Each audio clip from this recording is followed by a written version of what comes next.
आते हैं तो फिर उनके पीछे तमाम संतों का आवागमन हो जाता है। तो यह क्षेत्र परम पवित्र है, श्रीधाम वृंदावन के ही समान है। आप सभी प्रेमी यहाँ उपस्थित हुए हैं और हम कोई दैन्य अपना प्रकट नहीं कर रहे हैं, लेकिन वस्तुतः सच्ची बात यह है कि इतने बड़े सत्संगी प्रेमियों के बीच में हम कुछ कहने लायक ही नहीं, हम कुछ कहने लायक नहीं हैं और हमें बहुत समझना चाहिए। हमारे महाराज जी भी यही बात कहते हैं और हम आते हैं, आप लोग सत्संग का लाभ लेते हैं, यह तो ठीक है, लेकिन जो आप सेवा करते हैं वो सेवा हमारे ऊपर भार बन जाती है। अभी महाराज श्री आए, फिर हम लोग आ गए, पूज्य महाराज फिर से पधार रहे हैं। आप लोगों का भाव धन्य है, महात्मा तो आप ही लोग हैं। लेकिन श्री जी ठाकुर जी जैसी प्रेरणा करेंगे वैसा कुछ 11 दिन में वैसा कुछ निवेदन किया जाए।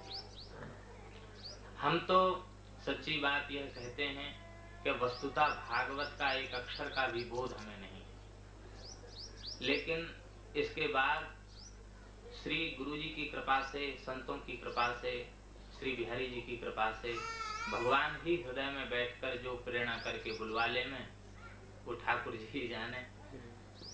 हमको भागवत का बोध नहीं है। हमारी क्या चले, श्रीधर स्वामी जिनको साक्षात भगवान नृसिंह का दर्शन हुआ, भक्तमाल में कथा है, उनको आदेश दिया श्रीधर स्वामी को नृसिंह भगवान ने कि तुम भागवत की टीका लिखो। वो श्रीधर स्वामी कहते हैं किम तत्र परमाणुर्वै यत्र मज्जति मंदरः। श्रीधरी टीका में श्रीधर स्वामी कहते हैं, कहाँ तो श्रीमद् भागवत का गंभीर समुद्र और कहाँ मैं अत्यंत क्षुद्र बुद्धि वाला श्रीधर, मेरी कहाँ हिम्मत है भागवत में प्रवेश करने की। जहाँ बड़े बड़े मदराचल जिस समुद्र में क्षीराब्धि में डूब जाते हैं, विलीन हो जाते हैं, वहाँ श्रीधर स्वामी कहते हैं कि मैं तो परमाणु हूँ। परमाणु उसे कहते जो आंख से भी न दिखाई पड़े। तो जब श्रीधर स्वामी परमाणु हैं तो हम लोगों की तो फिर कोई सोचना ही नहीं, कोई गणना ही नहीं है। लेकिन फिर भी श्रीधर स्वामी जी आगे मंगलाचरण में कहते हैं कि ठीक है हम परमाणु हैं, लेकिन फिर भी हमें भगवान की कृपा का बहुत बड़ा सहारा है। मूकं करोति वाचालम, ये श्लोक बहुत प्रसिद्ध है श्रीधर स्वामी। मूकं करोति वाचालम पंगुं लंघयते गिरिम यत्कृपातमहं वंदे परमानंद माधवम। भगवान की कृपा से, हे प्रभु आपकी कृपा से मूक भी वाचाल हो जाता है और पंगु भी सुमेरु पर्वत को लांघ लेता है। मूक वाचाल हो जाता है। श्री ध्रुव जी मूक थे, कुछ नहीं बोल पा रहे। पस्पर्श बालम कृपया कपोले, ठाकुर जी ने पंचन्न शंख बजाया, मूक वाचाल हो गए। ध्रुव जी की स्तुति ऐसी है कि संपूर्ण भागवत धर्म ध्रुव जी की वाणी में समाहित है। अब पंगु चढ़े गिरिवर गहन, सूर्य नारायण के सारथी अरुण देव वह पंगु है, लेकिन सूर्य के सारथी हैं गिरिवर गहन, सुमेरु की प्रदक्षिणा करते हैं। तो भगवान की कृपा से सब कुछ संभव है। भक्त्या भागवतम विद्यात् विद्यया न च टीकै, उक्ति प्रसिद्ध है महापुरुषों की। भगवान के चरणों में अनुराग होवे, भागवतों की कृपा होवे, तो श्रीमद् भागवत के संबंध में कुछ सुनने की और कुछ कहने की पात्रता प्राप्त हो सकती है। कोई विद्वत्ता के बल पर, शास्त्र ज्ञान के बल पर, अथवा संस्कृत की तमाम टीकाओं के बल पर कोई भागवत की थाह लेना चाहे, असंभव है। ये भूमि परम पवित्र है, श्री नरसिंह भक्त की भूमि है, नरसिंह जी महाराज की पावन भूमि है।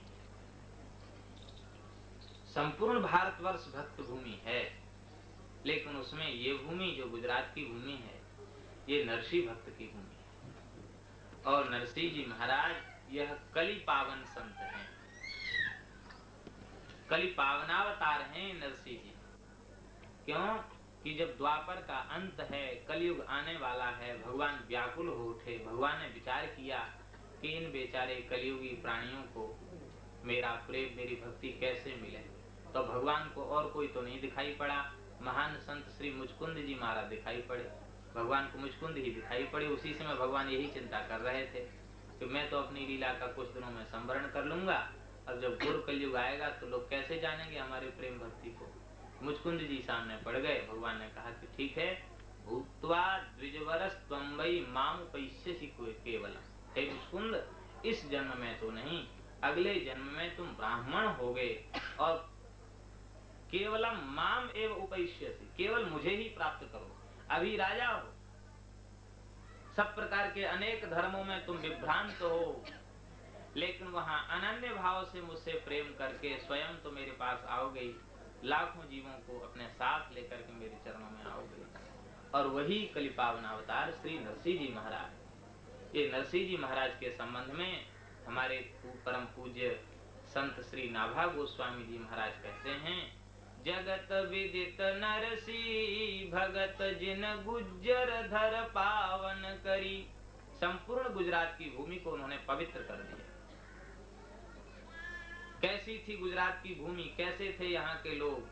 महास्मार तक लोग भक्ति लवलेश न जाने, माला मुद्रा देखिता सुकी निंदा ठाने।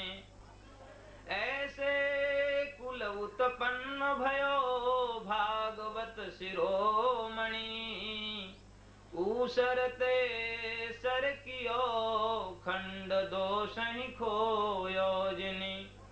बहुत ठोर पर चौदियो रस रूप भक्ति हृदय धरी। जगत विदित नरसी भगत जिन गुज्जर धर पावन करी। ऊसर को सर बना दिया।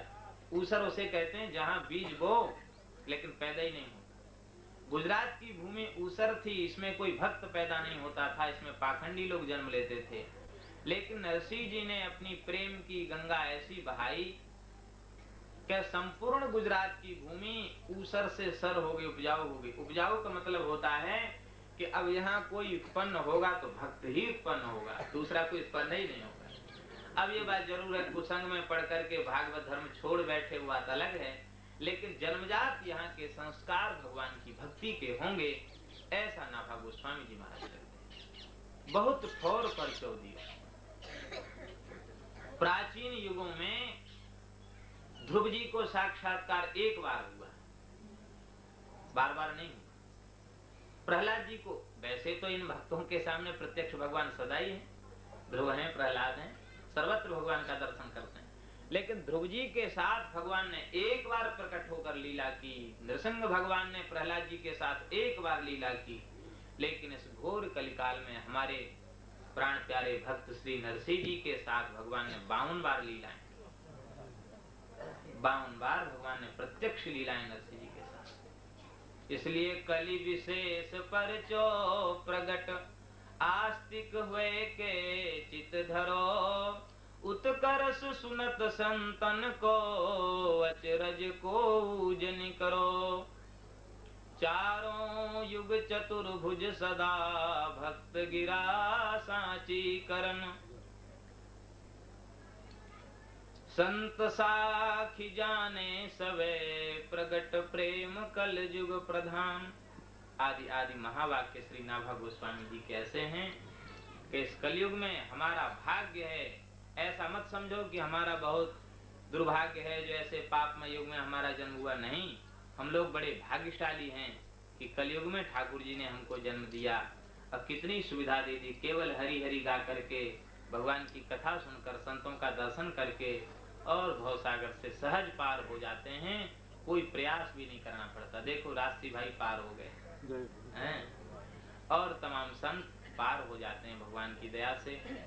अब हम लोगों को बस यही करना है कि हम लोग भी उसी लाइन में लगे रहें, कथा सत्संग करते रहें यावत जीवन, जब तक जीवन है तब तक भगवान की कथा, भगवान का सत्संग करते रहें, भगवान से प्रेम लगाते रहें। हमारे वृंदावन के एक संत हैं श्री पंडित श्री दुर्गा प्रसाद जी महाराज, बड़े अच्छे संत। तो उन्होंने एक बार बताया था कि हमें श्री कृष्ण के पास जाना है, ऐसा संकल्प मन में कर लो फिर जो कुछ करोगे वह श्री कृष्ण के पास जाना ही होगा। जो कुछ करोगे वह श्री कृष्ण की उपासना है। हम लोगों के जीवन का यदि संकल्प हो जाए कि हमारे जीवन का लक्ष्य केवल श्री कृष्ण की प्रसन्नता है और भगवान के पास तक हम जा रहे हैं, चल दिया हमने, कमर कस ली चलने के लिए, तो फिर जो कुछ करो बीच की संपूर्ण क्रियाएं भगवान की उपासना बन जाएंगी। यहाँ तक के मलमूत्र त्याग की क्रिया भी भजन बन जाएगी। इसलिए